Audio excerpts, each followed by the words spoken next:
Before I close out the book, Sea Stories, there's one other little section I wanted to cover. It's from a chapter called the next greatest generation, and this section takes place in 2007. We mentioned that you were in Europe for a time. You were in charge of all special operations forces in Europe and Africa, but that means you're actually over in Germany most of the time. And in this part, you're visiting wounded soldiers on their way home from Iraq and Afghanistan. So on the way home from Iraq and Afghanistan, oftentimes the soldiers, the wounded, would stop in Germany at Landstuhl, and you would go there to visit these wounded guys. And you talk about one of these cases here. So you're going in to visit, going to the book. The doctor nodded, and I pushed the door open and entered.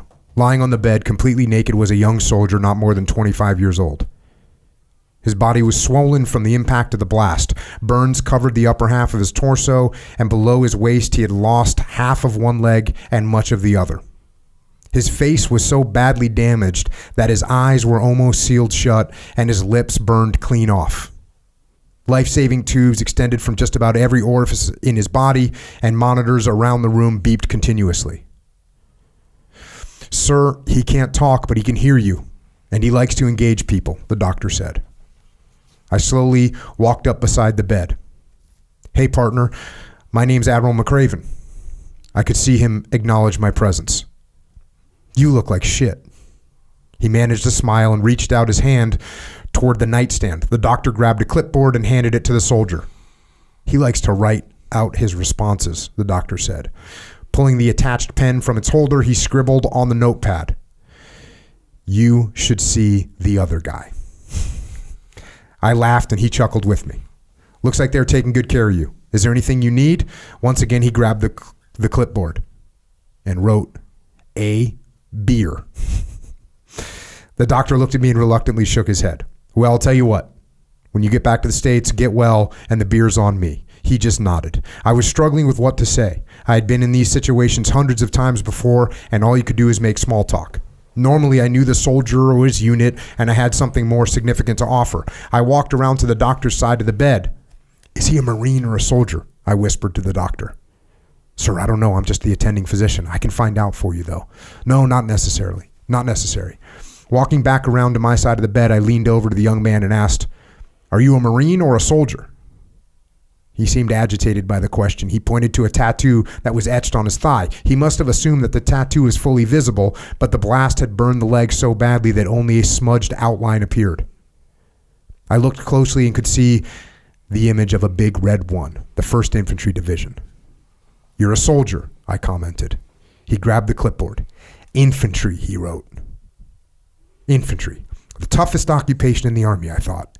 The soldiers are always marching, always carrying a rucksack, always in the line of fire.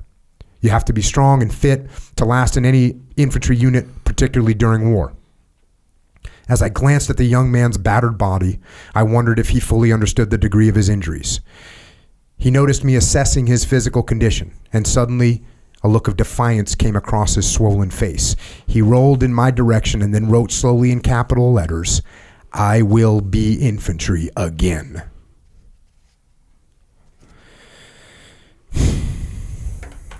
So that's, like you said, it's something that you witnessed hundreds of times. And one thing that you write in the books, and I've heard you talk about it as well, is with all these wounded soldiers that you've, soldiers, sailors, airmen, and Marines that you've gone and talked to, every single one of them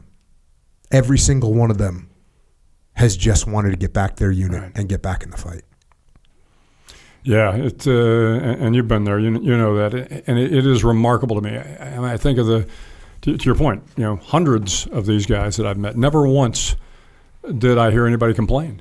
I mean, guys that had lost arms and legs and blast victims, and they didn't complain. Just amazing to me. I don't know if I tell the story in that book, but I've told the story before. When I was SOCOM commander, I went up to Walter Reed, and I used to do it periodically, same thing when the guys would get back. And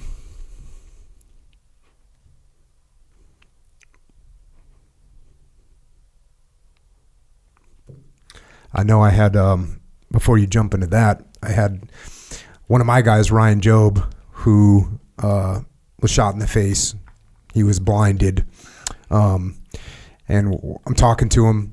You know, he's back. I think he's at Bethesda, and I'm talking to him from Ramadi. And, you know, he's begging me to come back.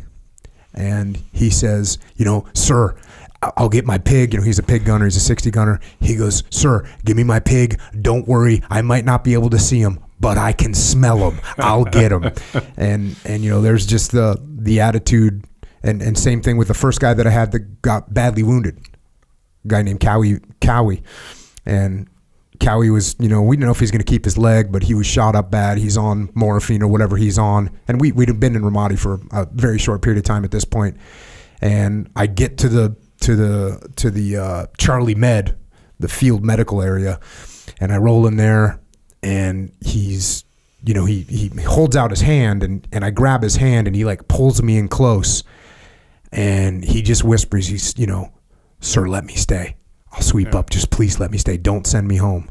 And you know, here's a guy that's a freaking incredible athlete, incredible guy, and we don't know if he's going to keep his leg. Yeah.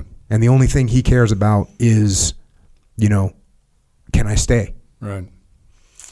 Yeah, and this, again, it seemed like, and it was, of course, just the soft guys. You saw it again and again with all the guys that we encountered. But this one particular visit I had up to Walter Reed, I'd come up to see some of our kind of soft guys, Rangers, and others who'd been wounded. And of course, Walter Reed was where we sent frankly, the most seriously injured, certainly the blast victims and the amputees. The burn victims generally went to down to Fort Sam.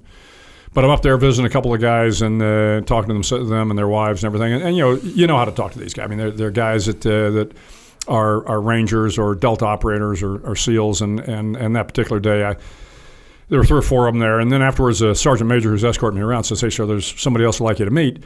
He's not a soft guy. He's with the 25th Infantry Division.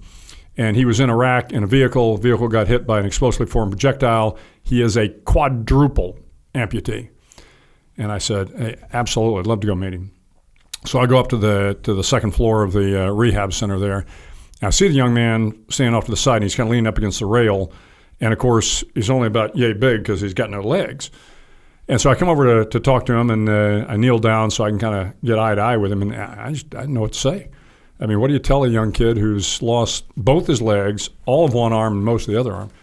And so as I'm trying to make some small talk, I mean, he obviously saw something in my eyes, you know, the pity or remorse or something.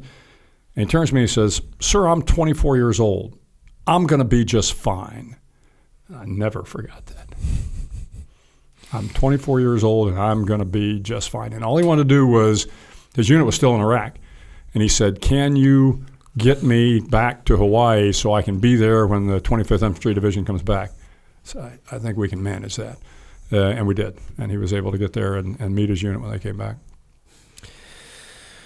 Well, outstanding. That's and that's, you know, again, a lot of the book is obviously focuses around special operations, and as you point out, and as we both know, the sacrifices made by the entirety of the U.S. military is just it's incredible. It's incredible, and the bravery doesn't stay in one unit. It's in all these units.